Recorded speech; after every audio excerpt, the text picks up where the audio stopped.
Bismillahirrahmanirrahim. Alhamdulillahirrahmanirrahim. Assalamualaikum warahmatullahi wabarakatuh. Rahayu, Rahayu, Sagung Dumadi. Mankala diambil dari bahasa Arab man yang berarti siapa, dan kala adalah waktu. Waktu terdiri dari 3 bagian: masa lalu, masa sekarang, dan masa depan. Mankala bisa diartikan siapa waktu, siapa pemilik waktu, apa itu waktu. Perjalanan untuk mengikuti kerentanan dari Sang Pencipta. Berasal dari Allah, kembali kepada Allah. Dalam dihantam siang, tinggal dihantam siang. Sangkan pada waktu mandi. 3 bagian waktu ini kita bisa pelajari seperti busur panah. Makin ditarik ke belakang anak panahnya, mengenal masa lalu. Makin tepat dan cepat kita mencapai target di masa depan. Kanjeng Sunan Kalijogo berpesan dalam lirik-lirik ini: mumpung padang rembulani, mumpung jembar galangan, mumpung kita dikasih kesempatan, kesehatan, dan kemampuan, pada saatnya kita untuk bergerak. Berproses dalam perjalanan waktu, menampaki ruang-ruang kehidupan, berjalan melangkah menuju ruang yang berbeda. Berjalan, menghargai proses, menggapai manusia mulia. Waktu dan ruang, manusia mulia, dan Sang Pencipta. Eling dan waspada. Mankala Nusantara, karena kita berbudaya.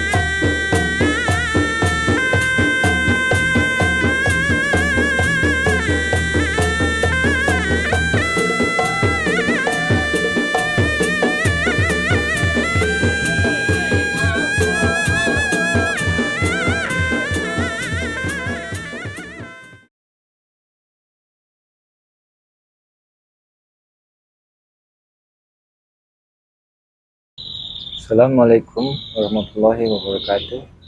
Bismillahirrahmanirrahim. Alhamdulillahirabbil alamin. Rahayu, Rahayu, Sagung Dumadi. Ketemu lagi di channel Mankala. Kali ini saya akan membahas tentang Perang Bubat. Sebelumnya sudah dikasih teasernya di episode 1. Jadi cerita tentang Perang Bubat ini terjadi tahun 1357 Masehi antara iring-iringan pengantin dari Prabu Lingga Buana Wisesa dengan pasukan Bayangkara yang dikomandoi oleh Patih Gajah Mada pada masa Prabu Hayam Wuruk. Yang banyak menjadi pro dan kontra tentang Perang Bubat ini dikarenakan yang terdapat pada naskah-naskah kuno yang dibuat atau digubah setelah Majapahit runtuh kira-kira tahun 1527 Masehi. Jadi Perang Bubat ini terdapat di naskah-naskah kuno yaitu Kidung Sunda, Kidung Sundayana, Cerita Parahyangan, Serat Pararaton, Babat Dalam, dan Hikayat Sang Bima. Yang satu itu Kidung Sunda, digubah pada abad ke-16, tidak diketahui pengarang. Sebagai bentuk permintaan maaf Hayam Wuruk pada Patih Mangkubumi yang Bunisora, wakil penguasa kerajaan Sunda atas Perang Bubat. Ditulis dengan bahasa Jawa kuno, naskah ditemukan di Bali. Yang kedua itu Kidung Sundayana, mengisahkan tentang perjalanan orang-orang Sunda mengiring putri Sunda. Kidung Sundayana ditulis lebih pendek ketimbang Kidung Sunda. Yang ketiga itu Serat Pararaton yang paling banyak diketahui ya cerita tentang Perang Bubat ini dari Serat Pararaton. Serat Pararaton bukan karya anonim, tidak ada namanya juga. Diidentikan dengan kitab Raja-Raja, Kitab Para Datu atau Pustaka Raja. Dari Serat Pararaton ini, kisah tentang Perang Bubat ditulis detail ya. Keempat, di Carita Parahyangan, ditulis dengan menggunakan bahasa Sunda, merupakan karya Pangeran Wangsakerta dari Sunda, ditulis pada abad ke-16 atau tahun 1677. Naskah tersebut bukan yang asli, melainkan hanya salinan yang ditulis ulang oleh seseorang yang tidak menyebutkan namanya. Kandungannya mengisahkan tentang tanah Sunda dan raja-raja yang berkuasa, Galuh dan Pakuan. Dalam naskah ini tidak menyalahkan Prabu Hayam Wuruk dan Gajah Mada, tetapi menyudutkan Dyah Pitaloka Citrasmi yang memilih nikah dengan orang Jawa, bukan orang Sunda. Sebaliknya di Serat Pararaton, Kidung Sunda dan Kidung Sundayana itu banyak yang disalahkan adalah Patih Gajah Mada dan Prabu Hayam Wuruk ya, dari kerajaan Majapahit. Yang kelima adalah Babat Dalam, karya sastra yang digubah di Bali, ditulis pada abad ke-18. Penulisnya seorang Brahmana yang terikat pada istana Kelungkung. Kandungannya mitos, legenda, dan sejarah kerajaan Bali pada era pemerintahan Majapahit tahun 1293 sampai 1527. Karenanya mengisahkan Gajah Mada yang menyerang Bali dan menaklukkannya pada tahun 1343. Tidak detail menceritakan tentang pembuat di sini. Yang keenam adalah Hikayat Sang Bima, karya seorang dalang bernama Wisamarta pada era pemerintahan Sultan Hasanuddin pada tahun 1696 sampai 1731 Masehi. Ini lebih ke sejarah tentang kerajaan Bima. Jadi tokoh-tokoh yang terlibat dalam Perang Bubat ini ada tokoh-tokoh besarnya ya. Itu Prabu Lingga Buana Wisesa, itu Maharaja Kerajaan Pajajaran Sunda Galuh, dan putrinya yang mau dinikah oleh Prabu Hayam Wuruk, itu dia Pitaloka Citrasmi. Yang menurut cerita ini bukan nama aslinya. Yang kedua itu Prabu Hayam Wuruk, itu Raja Kerajaan Majapahit. Bisa disebut masa keemasnya Kerajaan Majapahit itu ada di tangan Prabu Hayam Wuruk dengan patihnya yang terkenal. Nah ini yang keempat, tokoh yang keempat, Patih Gajah Mada, itu patih yang menggunakan sumpah palapa yang terkenal itu. Perang Bubat itu disebut Bubat karena terjadi lapangan Bubat. Ada yang ngomong di daerah Tuban, ada yang ngomong di dekat keraton Kerajaan Majapahit di daerah luar Mojokerto. Kita balik lagi ke naskahnya ya. Naskah Pararaton dan Kidung Sunda yang paling detail menjelaskan tentang Perang Bubat, tapi keduanya tidak mencantumkan nama-nama raja-raja dari Sunda dan putri-putri dari Sunda. Jadi kedua naskah ini tidak menyebutkan itu.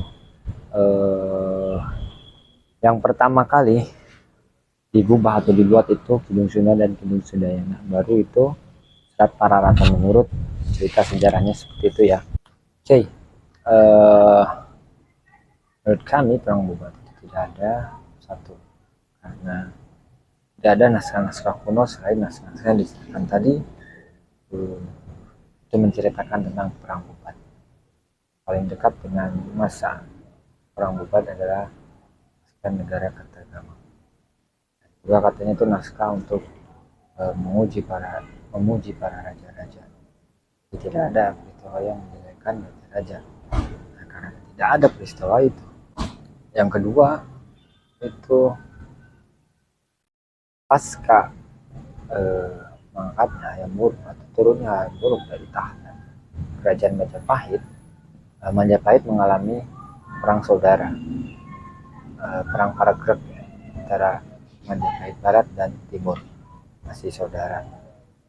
Dan itu masa Majapahit labil kerajaannya ya, dan kerajaan Pajajaran itu bisa saja menyerang kerajaan Majapahit pada saat itu, kan lebih mudah karena Majapahit sedang ada pemberontakan, sedang ada peperangan internal kalangannya sendiri. Tapi nyatanya tidak ada permusuhan setelah peristiwa perang Bubat. Tidak ada perang lanjutannya. Secara kalau dilihat dari kerugian dari kerajaan Pajajaran itu dari perang Bubat ini,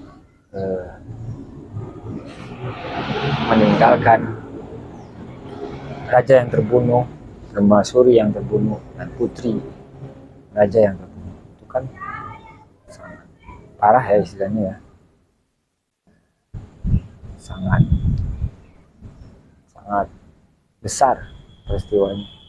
Pasti akan melakukan pembalasan. Cara itu menurunkan harga diri kerajaan Pajajaran. Tapi nyatanya tidak ada serangan-serangan balasan dari kerajaan Sunda, kerajaan Pajajaran. Dalam budaya Jawa khususnya itu tidak ada wanita mendatangi laki-laki yang secara kerajaan Pajajaran Majapahit itu setara. Ini yang bikin saya aneh. Tapi di cerita perang Bubat, pihak perempuan yang mendatangi pihak laki-laki. Dan ada cerita katanya Patih Bumi Sorot sudah memberitahu Prabu Linggabwana Wisesa bahwa jangan kita yang datang ke sana, tapi mereka yang datang, Majapahit ya, Majapahit yang datang ke Sunda. Dalam cerita itu yang bersikeras adalah Prabu Linggabwana Wisesa. Dalam cerita itu ya. Tapi secara menurut saya balik lagi karena perang Bubat tidak ada. Jadi untuk hal itu juga tidak ada. Maksudnya tabu pengantin wanita mendatangi pengantin laki-laki. Dan juga sungguh pun memang Majapahit membunuh raja kerajaan Pajajaran Prabu Linggabwana Wisesa. Tapi menurut catatan tidak ada Majapahit berhasil mendudukan kerajaan Sunda setelah peristiwa perang Bubat ini. Ini aneh juga ya. Dan yang ketiga, perbedaan tentang mangkatnya Prabu Hayam Wuruk. Diceritakan kalau dalam perang Bubat ini sudah perang Bubat ini Prabu Hayam Wuruk sudah dia Pitaloka Citra Resmi ini bunuh diri. Prabu Hayam Wuruk sedih dan tidak lama meninggal dunia.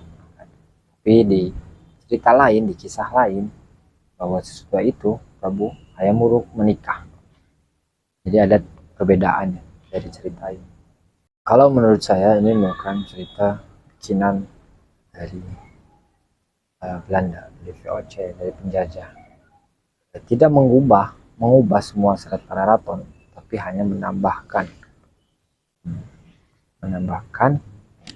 cerita tentang perang Bubat ini. Karena concern dari penjajah adalah memecah belah agar tidak bersatu. Secara notabene-nya suku Sunda dan suku Jawa itu suku mayoritas.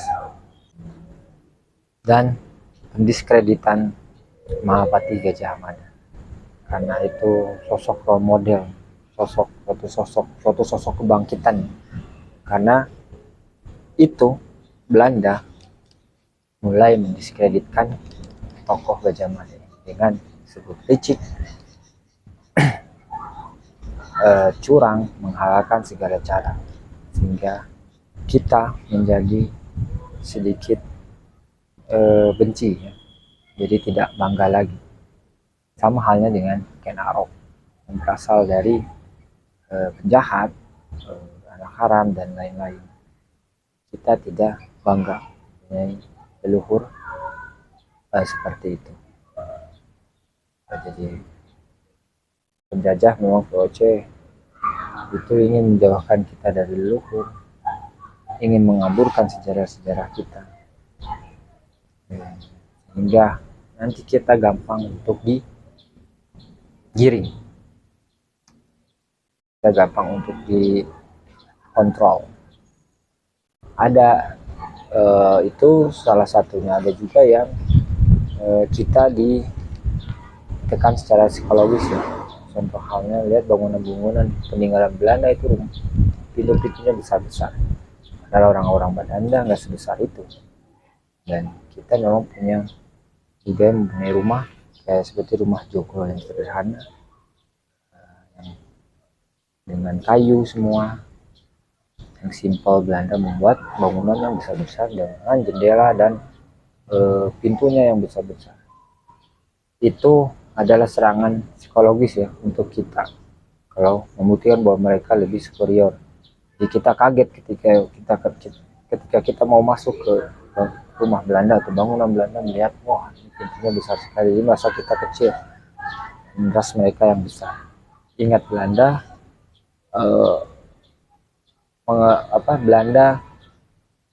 ingat Belanda membuat kita itu berada di kasta paling rendah, inlander, kasta ketiga. Yang kesal itu orang Eropa, orang Belanda, para penjajah. Jadi itu salah satunya strategi mereka untuk menekan psikologis kita untuk menjadi bangsa budak.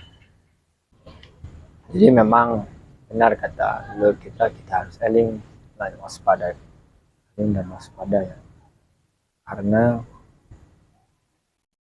kita belum tahu mana yang benar dan mana yang bohong, mana yang salah ya. Info sudah banyak berbaur. Yang pasti katanya kita harus merubah pola pikir dan kita lebih terbuka. Nanti para leluhur akan menitiskan ilmu-ilmunya, pengetahuan-pengetahuannya untuk kepentingan kita, untuk kebaikan kita. Untuk selanjutnya di episode Perang Bubat ini kami menelusuri beberapa situs sejarah berkaitan dengan Perang Bubat ini, dan kebanyakan di daerah sini, di daerah barat, khususnya di daerah Majalaya. Dan yang menariknya lagi juga, ini berkebanyakan kebalik dengan apa yang kita tahu tentang Perang Bubat umumnya. Nah, kita saksikan saja pesan kami. Ini dia. Candi Bojong Mas terletak di Kecamatan Solokan Jeruk, Sapan. Candi Bojong Mas ini berada tepat di pinggir Sungai Citarum. Dan pertama kali ditemukannya juga pada saat pengerukan Sungai Citarum. Saat itu, batu-batu candi berada di dasar sungai. Di candi ini ditemukan arca Durga Mahisa Suwarmadini. Penduduk setempat menyebutnya Arca Putri. Arca tersebut dibawa atau disimpan di Museum Nasional Jakarta. Dan juga ditemukan batu tapak kaki. Batu ini diamankan oleh warga sepuh, tetapi info terkait tidak diketahui lagi keberadaannya. Pada tahun 1978, ada arca yang berbentuk ular atau kepala ular, dan juga batu lesung. Candi ini juga disebut tempat peristirahatan raja-raja, karena ada batu berbentuk kursi dan meja. Banyak batu-batu yang hilang di candi-candi ini, dan juga ada batu-batu yang baru ditemukan kembali atau ditemukan tidak sengaja di sungai sekitaran tempat candi ini. Info ini menurut juru kunci, dan kebetulan juru kuncinya juga pernah mengalaminya. Candi ini berada pada dua zaman Kerajaan Kendan dan Kerajaan Sunda Galuh atau Pajajaran. Pada awalnya Candi Bojong Mas ini dibangun pada masa Kerajaan Kendan. Kerajaan Kendan merupakan kerajaan bawahan dari Kerajaan Tarumanegara. Candi Bojong Mas ini terhubung dengan Candi Bojong Menje di Rancaikek, tidak terlalu jauh dari tempat ini, masih di Kabupaten Bandung, dan juga terhubung dengan Candi Cangkuang di Leles, Garut.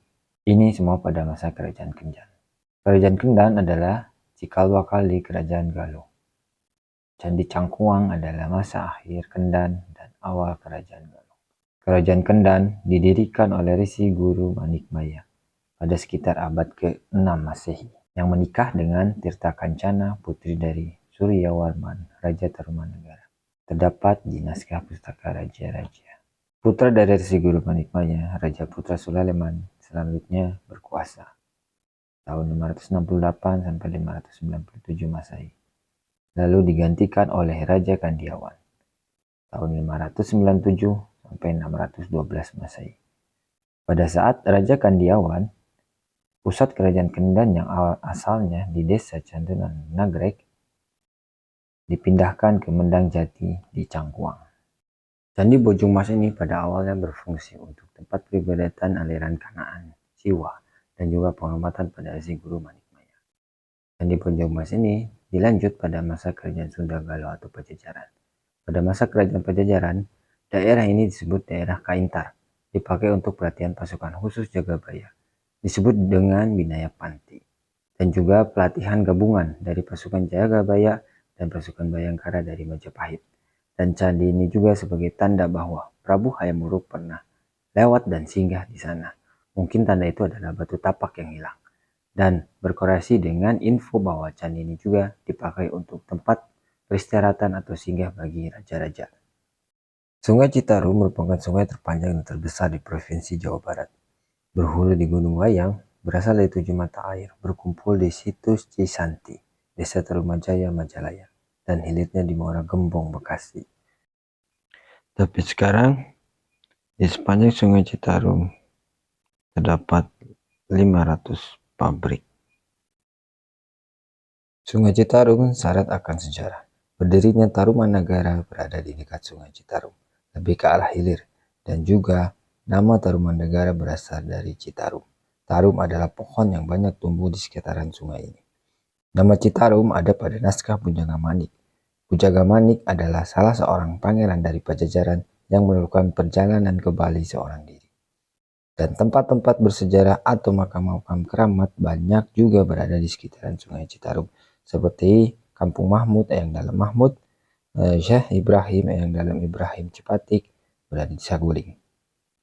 3 situs yang ada di penelusuran video ini itu pun tidak jauh dari Sungai Citarum, kecuali situs Karanggantungan berada di bukit dekat dengan Gunung Selasi. Sungai Cikapundung yang membelah kota Bandung dari utara ke selatan itu juga berhilir atau bertemu ke Sungai Citarum bersatu.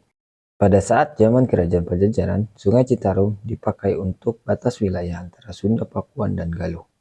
Citarum mempunyai panjang 297 km dan beberapa badan air. Situs Santi, Waduk Saguling, Waduk Cirata, dan Waduk Jatiluhur. Keterkaitan Candi Bojong Emas ini dengan judul video ini adalah bahwa Prabu Hayam Wuruk pernah lewat dan singgah di tempat ini untuk menuju Majalaya, dan juga tempat pelatihan gabungan dari Kerajaan Pajajaran dan Kerajaan Majapahit. Ini sedikit ilustrasi dari tempat pelatihan pasukan Jagabaya dan Bayangkara yang ada tidak jauh dari Candi Bojong Emas. Ini salah satu bagian dari tempatnya. Tempatnya ini bervariasi menurut bagian divisinya. Ada memanah, berkuda, dan yang lainnya. Kalau ini untuk pertarungan jarak dekat, berlatih bertarung jarak dekat.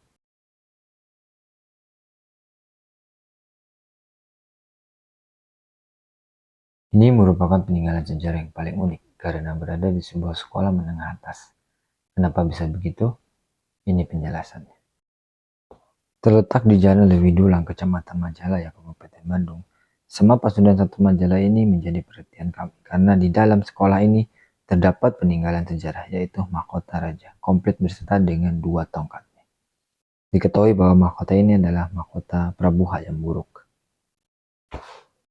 Ditemukan ketika pembangunan masjid di sekolah ini. Di belakang masjid ini ada makam kuno, yang sejak dahulu sudah ada menurut penjaga makamnya.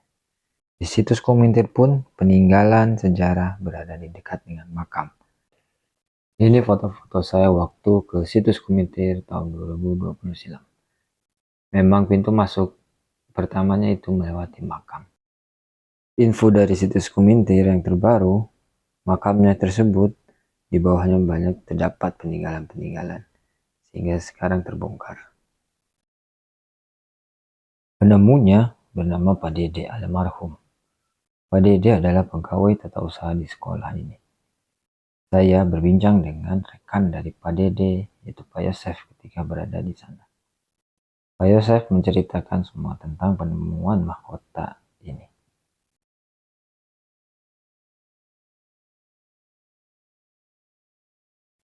Mahkota ini ditemukan pada tahun 2002. Tempat diteliti oleh Dinas Kebudayaan Kabupaten Bandung dan mengatakan bahwa mahkota ini bukan corak dari kerajaan yang ada di Jawa Barat, lebih kepada corak kerajaan di timur. Ketika mahkota ini dibawa oleh dinas, ternyata Pak Dede yang sebagai penemunya atau juru kuncinya itu sakit.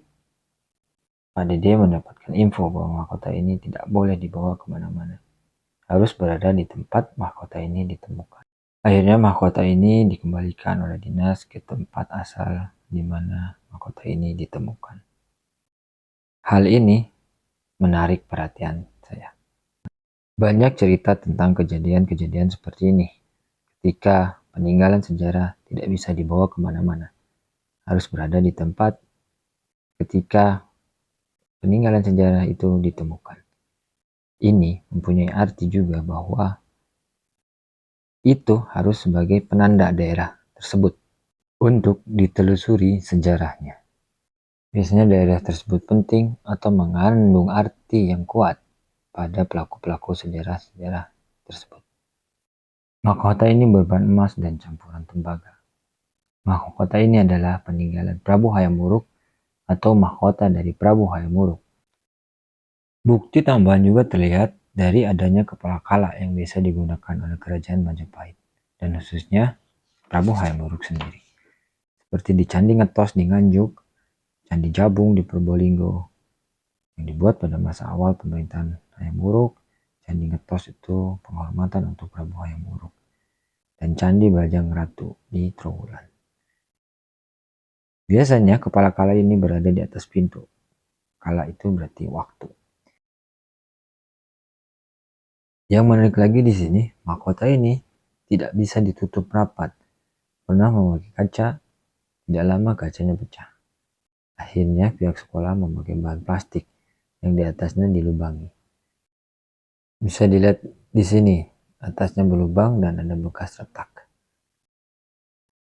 Dan tempat mahkota ini atau sekolah ini juga tidak jauh dari Sungai Citarum, sekitar 50 atau 100 meter dari Sungai Citarum.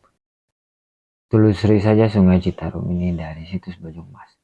Jadi kalian akan ketemu dengan sekolah ini. Dan juga Linggayoni nanti yang akan saya ceritakan berikutnya. Mahkota ini tidak jauh dari situs Bojongmas, cuma beda kecamatan saja. Jadi kesimpulan yang kami dapat di sana bahwa ini penanda bahwa Prabu Hayam Wuruk pernah tinggal atau bermukim di sana dan mempunyai permaisuri di sana. Majapahit salah satu komoditas ekspornya itu beras, selain kayu, emas, dan lainnya. Dan di Majalaya ini sudah terjadi perdagangan beras dengan pihak Majapahit pada zaman dulu. Sapan, Majalaya, dan sekitar terkenal akan berasnya. Karena kandungan air banyak mengandung besi, cocok untuk menanam beras. Beras menjadi lebih legit. Kalau kandungan air yang banyak mengandung kapur, itu cocok untuk menanam buah-buahan. Kalau buah-buahannya akan menjadi lebih manis. Jadi situs Bojongmas dan mahkota ini tersambung.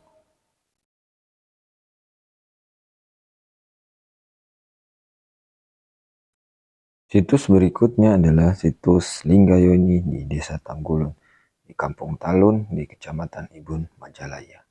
Ini tidak jauh dari pusat Majalaya, pusat daerah Majalaya.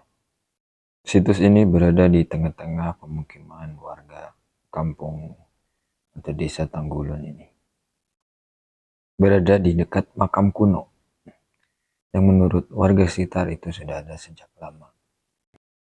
Dan makam ini adalah makam keluarga, jadi bukan pemakaman umum. Sama seperti mahkota, berada dekat dengan pemakaman kuno. Desa Tanggulun ini atau biasa disebut Desa Tanggulun ini sejak lama dikenal sebagai tempat penjemputan dari para penjajah Belanda. Penjemputan itu adalah persembunyian. Dan yang paling terkenal cerita tentang pada saat perang kemerdekaan dulu ya, 1945-1949. Di sini, di daerah sini, di desa ini, meriam-meriam atau granat-granat dan rudal-rudal dari Belanda waktu itu tidak berfungsi ketika ditembakkan ke desa ini. Jadi granat pun menurut penuturan hanya ngagulutuk saja. Ngagulutuk itu berguling-guling aja ya, tidak meledak ketika dilempar.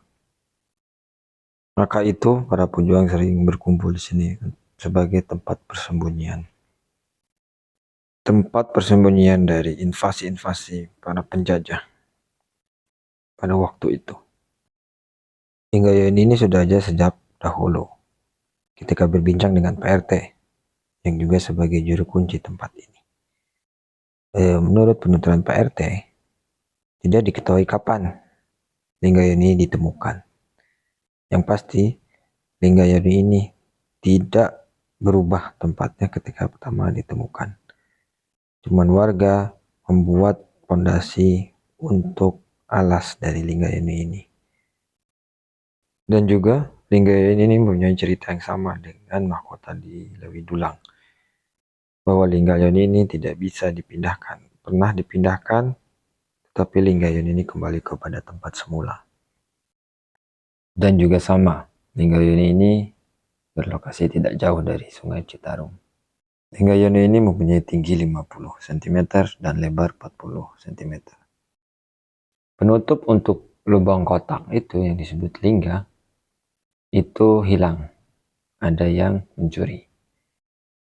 Bagian kanan yang rusak itu adalah stiti, bagian yang menonjol dari yoni. Itu rusak, patah. Linggayoni ini banyak memiliki kemiripan dengan Linggayoni peninggalan kerajaan Majapahit. Untuk pengertian simbolnya, lingga identik dengan simbol energi maskulin atau pria, yoni identik dengan simbol energi feminim atau wanita. Jadi secara garis besar, Linggayoni ini mempunyai arti simbol dari harmoni, cinta kasih, dan kekeluargaan. Seperti yang pernah dibahas sebelumnya, Linggayoni ini dan mahkota di Lewi Dulang dan Candi Bojongmas di Sapan itu saling terkait.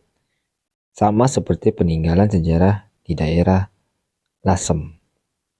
Lasem dahulu pada zaman kerajaan Majapahit terkenal sebagai daerah khususnya dari kerajaan Majapahit. Jadi di Lasem sana ada peninggalan sejarah Linggayoni di situs Gunung Bata, Desa Sendang Coyo, Lasem. Dan situs Lingga Kajar itu ada batu tapak, sama seperti di Candi Bojongmas ada batu tapak. Itu berada di Desa Kajar, Kecamatan Lasem. Di pemimpin dari Lasem ini yang terkenal dengan gelar Bre Lasem. Dan di Lasem atau Rembang itu ada juga tempat Wali Songo yang terkenal yaitu Sunan Bonang. Di sana ada pasujudan Sunan Bonang dan dipercaya makam Sunan Bonang. Dan menurut cerita di sana, peninggalan-peninggalan sejarah yang ada di Lasem ini pernah sebagian dihancurkan oleh pemerintah Hindia Belanda. Ketika pemerintah Hindia Belanda meresearch semua sumber peninggalan-peninggalan purbakalaan atau peninggalan sejarah terkait dengan cerita ini, di daerah Sapan pun seperti itu. Di dekat Candi Bojongmas itu terdapat namanya Sumur Bandung. Dan Sumur Bandung ini telah ada sejak lama. Menurut juru kunci di sana, Sumur Bandung ini tidak bisa dimasuki atau dicari oleh orang-orang Belanda dulu.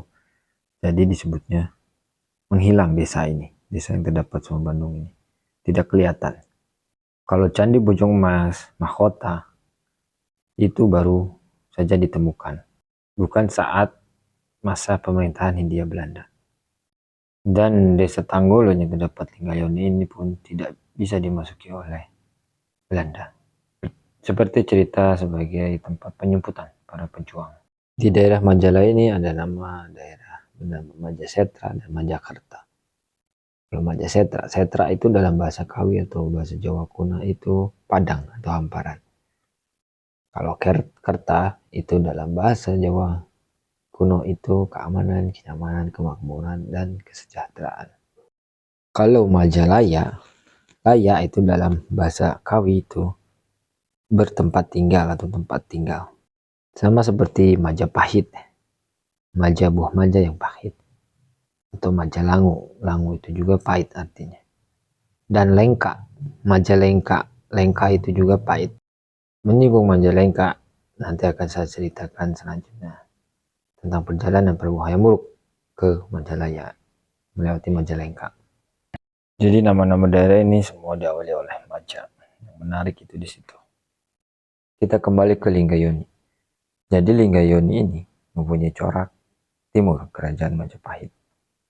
Terlihat dari kemiripan Linggayoni lainnya, peninggalan kerajaan Majapahit.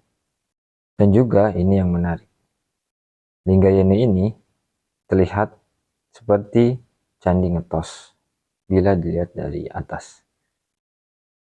Korelasi dari Linggayoni ini dengan Candi Ngetos itu sama-sama dibuat atau diperuntukkan untuk Prabu Hayam Wuruk. Candi Ngetos itu dalam sejarahnya disebut sebagai tempat penghormatan Prabu Hayam Wuruk atau tempat perabuan Prabu Hayam Wuruk. Jadi kesimpulannya dan juga cerita dari sepuh-sepuh di sana adalah bahwa Prabu Hayam Wuruk pernah tinggal di sana, layak di sana. Dan Prabu Hayam Wuruk itu menikah, mempunyai permaisuri di sana. Dan Linggayoni ini tanda, simbol bahwa Kerajaan Pajajaran dan Majapahit itu bersatu dalam harmoni dan cinta kasih. Diketahui bahwa Prabu Hayam Wuruk itu raja yang sangat menghormati para leluhurnya. Terlihat dari cerita-cerita di negara Kertagama bahwa Prabu Hayam Wuruk sering melakukan perjalanan keluar dari keratonnya menuju tempat para leluhur-leluhurnya atau makam-makam leluhurnya. Dan Prabu Hayam Wuruk pun tahu bahwa sebagian dari para leluhurnya itu berasal dari daerah barat. Dan diceritakan bahwa Prabu Hayam Wuruk sangat menyenangi daerah Parahyangan ini, apalagi di sebelah selatannya. Ditandai dari situs-situs yang ada di video ini. Di daerah selatan ini, Prabu Hayam Wuruk seringnya berpakaian seperti layaknya rakyat biasa.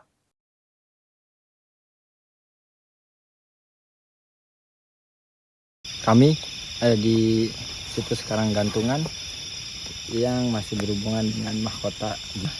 Ceritanya tentang Prabu Hayam Wuruk ada di Majalaya. Oke. Stay tune terus ya. Ini malam sih kesini, kita kemalaman, jadi nggak apa-apa. Bukit Karanggantungan berada di Kecamatan Paseh. Di belakang bukit ini ada Gunung Selasi dan Gunung Mandalawangi. Dan menurut penuturan juru kunci, dari Bukit Karanggantungan ini bisa shortcut ke Makam Godog, makam Raden Kian Santang. Di situs ini terdapat sebuah batu besar yang bergantung hanya dililiti oleh akar-akar pepohonan. Dan juga ada kursi gantung yang di bawahnya banyak batu-batu besar berjajar melingkar seperti meja bundar. Melingkar dengan susunan yang proporsional, dengan batu kursi yang mengandung di sisi atasnya. Konon, ini adalah tempat pertemuan. Gunung Selasi erat kaitannya dengan kerajaan Sanggalah dengan rajanya yang masyhur Dewi Selasih. Dan sebelahnya ada Gunung Mandalawangi. Mandala yang secara istilah berarti lingkaran dan mempunyai arti juga pagar suci. Mandala adalah totalitas, suatu tanda kesempurnaan dan kemuliaan. Di Karanggantungan ini juga tempat petilasan atau makam dari Prabu Hayam Wuruk. Makam dan makam itu berbeda. Makam itu biasanya petilasan dan kalau makam itu tempat jasad dikuburkan. Petilasannya berada di batu besar yang menggantung ini. Memang mirip gua dan di bawahnya juga terdapat makam atau petilasan. Juru kunci di sini Pak Ustadz Usi mau memperkenalkan ke khususnya ke generasi muda ya, tentang peninggalan leluhur. Siapa tahu bisa diambil hikmah sama ilmunya buat masa depan atau masa sekarang. Ya kita lanjut lagi jalan. Seperti diceritakan sebelumnya bahwa Prabu Hayam Wuruk pernah singgah dan tinggal sementara di daerah selatan Parahyangan ini yang sudah kita telusuri sebelumnya. Dan di sini tempat Prabu Hayam Wuruk sering bersemedi atau bertapa dan tinggal sementara di daerah Gunung Selasi ini. Selain di daerah Candi Bojongmas atau Sapan, di daerah dataran tinggi ini pun dijadikan tempat pelatihan pasukan khususnya Sunda Galuh dan Majapahit, pasukan Jagabaya dan Bayangkara. Dan ini lebih khusus lagi, lebih rahasia pada waktu itu. Dijaga kerahasiaannya untuk umum, sampai-sampai ditutup juga untuk makhluk halus, tidak bisa melihatnya, ada pagar goib. Tempat pelatihan ini ditandai oleh tanduk kerbau. Konon Patih Gajah Mada pun ikut dan pernah berada di sini. Ada hal menarik tentang Patih Gajah Mada yang berkunjung ke daerah Parahyangan ini. Di daerah utara Parahyangan, tepatnya di situs Keramat Buniwangi dan Pancuran 7, menurut penuturan juru kunci, ada nama Gajah Kumintir. Pernah ada di sana. Gajah Kumintir ini menurut juru kunci adalah Raina atau kakak dari Gajah Mada. Atau bisa juga mungkin nama lain dari Gajah Mada. Lihat dari korelasinya dengan cerita di situs Karanggantungan yang pernah berkunjung ke selatan Parahyangan. Seperti video sebelumnya di channel ini, kami bercerita tentang Sumur Bandung dan daerah dataran tinggi Parahyangan. Keduanya ini merupakan tempat yang keramat dan suci bagi seluruh daerah di Pulau Jawa, selain daerah keramat lainnya yang tersebar di seluruh Pulau Jawa. Dan ini sudah dimulai sejak masa kuno, jauh sebelum masa kerajaan Sunda Galuh dan Majapahit, tempat para leluhur awal bagi penghuni Pulau Jawa. Dan para pembesar-pembesar kerajaan pun mengetahui hal ini. Kita ambil nama Sumur Bandung. Bandung yang berarti rahim ibu, sumber kehidupan di dunia. Nama Sumur Bandung ini tersebar di wilayah Pulau Jawa selain di Jawa Barat sendiri. Dan wilayah Jawa Tengah pun ada nama sumur kuno dengan nama Sumur Bandung. Di dekat Candi Ijo, Bukit Ijo, Prambanan, Sleman, dan juga ada di Bantul. Dan juga di Kediri, Jawa Timur pun sama, terdapat sumur kuno dengan nama Sumur Bandung. Jangan samakan nama Bandung ini dengan nama kota Bandung. Itu berbeda. Di sini konteksnya nama Sumur Bandung, bukan kota Bandung, yaitu sumur kuno yang sudah ada sejak zaman kuno dahulu kala. Kita kembali ke Prabu Hayam Wuruk. Ini adalah jalur yang dipakai Prabu Hayam Wuruk, pengawal dan pasukannya ketika berkunjung ke daerah selatan Parahyangan. Dari Pelabuhan Turban, berlayar ke Pelabuhan Cimanuk atau Dermayu. Pelabuhan Cimanuk ini merupakan pelabuhan paling timur dari Kerajaan Sunda Galuh, Pajajaran. Hilir sungai dari Cimanuk. Dari situ masuk ke Sungai Cimanuk, dan di tepian Sungai Cimanuk ini, di Desa Dermayu, Kecamatan Sindang, dipercaya ada makam Pangeran Guru atau Arya Dilah atau Ayah Darmar, seorang panglima angkatan laut Majapahit yang terkenal dan pernah menjadi Bupati Palembang pada masa Prabu Brawijaya V dan juga masih keturunannya. Arya Damar ini sudah berpindah ke agama Islam. Di komplek makam ini salah satu jiratnya atau nisannya ada lambang Surya Majapahit. Indikasi yang kuat bahwa ini makam pembesar dari kerajaan Majapahit. Dari Dermayu ini menyusuri Sungai Cimanuk, lalu ke Majalengka, ke daerah Tomo. Majalengka dan daerah Tomo ini adalah tempat peristirahatan sementara. Dilanjut ke Sumedang, Tanjung Sari, Jatinangor, Sapan, Candi Bojong Mas, dan Majalaya. Laya itu tempat tinggal.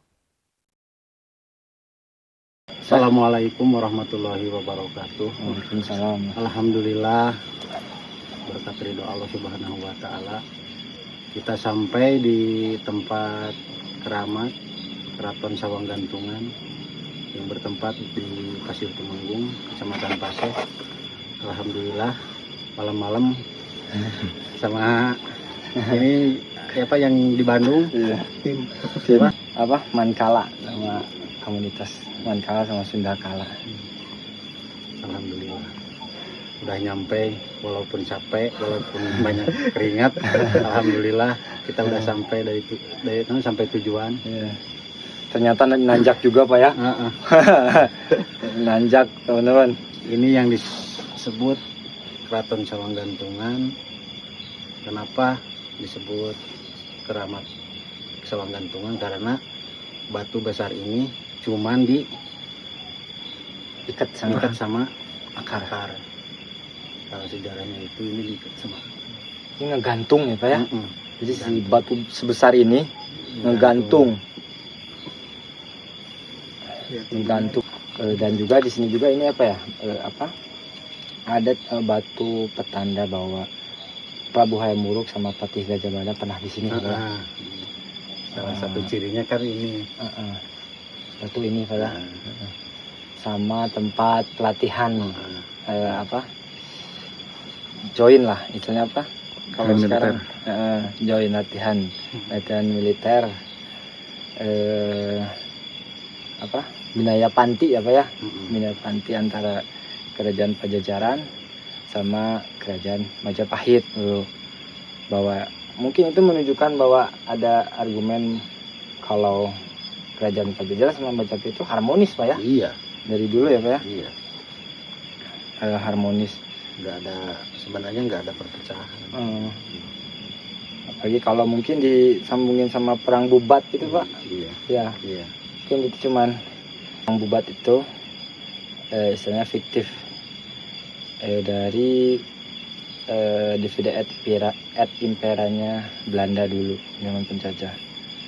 Karena notabene-nya di Jawa itu kekuatan terbesar tuh sama suku yang paling banyak tuh ada suku Sunda sama suku Jawa.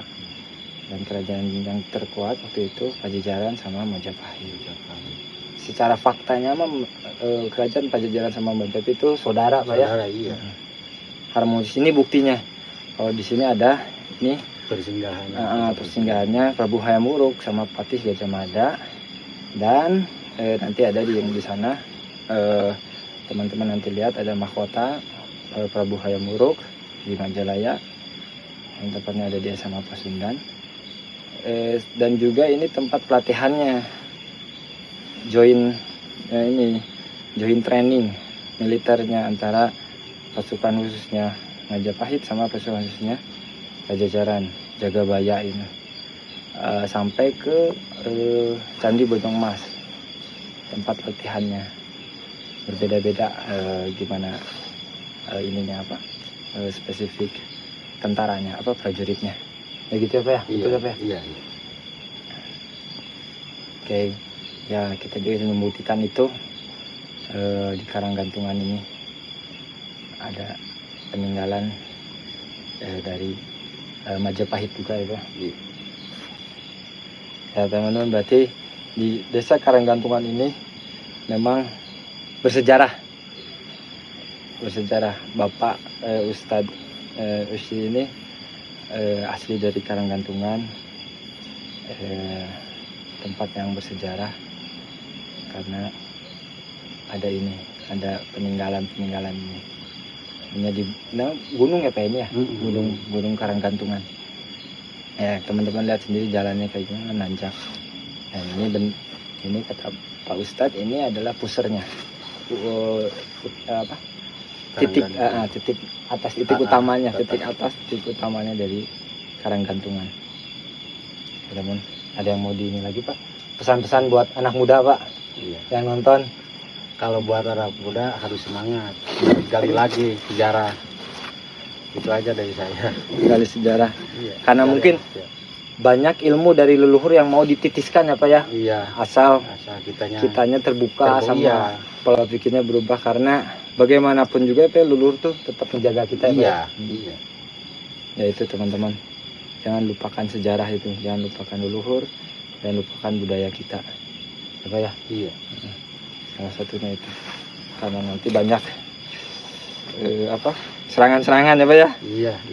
Dari pihak luar untuk kembali Kita harus berjaga-jaga bisa dari sekarang. Iya. Yang terpenting ini ya Pak Ustadz, eling diri apa ya. Iya. Ngaji diri tadi Pak ya. Mengenal diri sendiri. Nanti kalau udah tahu diri pasti bakal tahu sama Tuhannya. Makanya tahu aja diri dulu. Iya. Nanti juga tahu kepada Tuhan kita. Iya. Karena yang tadi Bapak Ustadz sebutin, nanti datang cahaya ya Pak, di antara gelap dan terang. Ke dalam diri nanti ada cahaya dari diri, cahaya ilahi itu Pak ya. Cahaya. Harus tahu dulu salah, baru nanti bakal tahu kebenaran. Ya teman-teman, sampai saksikan terus ya teman-teman. Terima kasih Pak. Iya. Terima kasih banyak.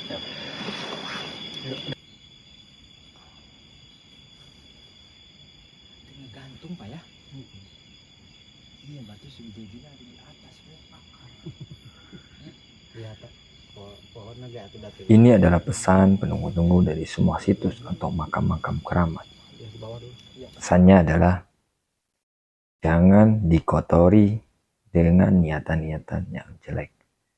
Situs atau makam-makam keramat itu adalah tempat suci. Jangan dijadikan tempat untuk pesugihan atau diangker-angkerkan atau punya niatan jelek lainnya. Tindakan-tindakan itu akan mengotori kesucian atau kesakralan tempat tersebut. Meminta hanya kepada Gusti Allah. Jadikan tempat ini sebagai kaji diri, pembelajaran jati diri, mempelajari sosok-sosok para leluhur, mempelajari sejarahnya, mengambil ilmunya, dan tidak melupakan jasa-jasanya. Bertafakur diri, dan mendoakan. Ini bisa sebagai amunisi kita untuk berjalan ke depannya. Jadi berhati-hati, jangan sampai belok niatnya apabila datang ke tempat-tempat suci atau sakral.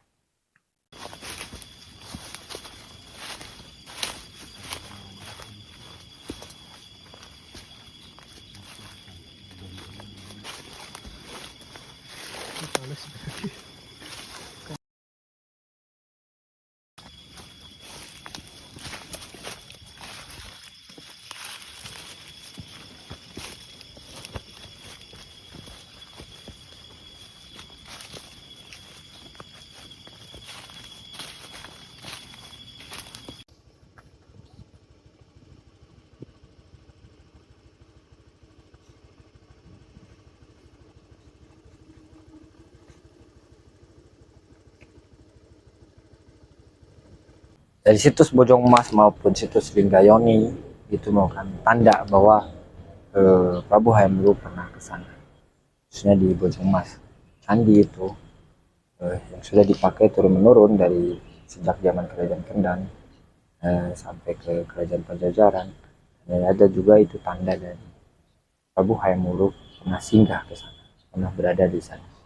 Dan juga Linggayoni, itu Linggayoni sudah jelas ya, Lingga dan Yoni ya, pelambangan wanita dan laki-laki ya, penyatuan.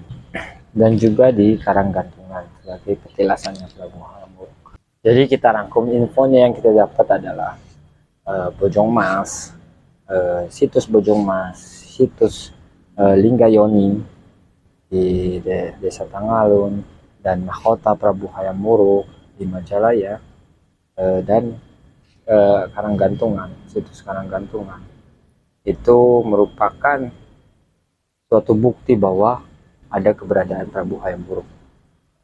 Itu penulisan kami ya, dan juga suatu bukti bahwa perang Bubat itu tidak ada. Jadi itu hanya cerita untuk membelah barat dan timur.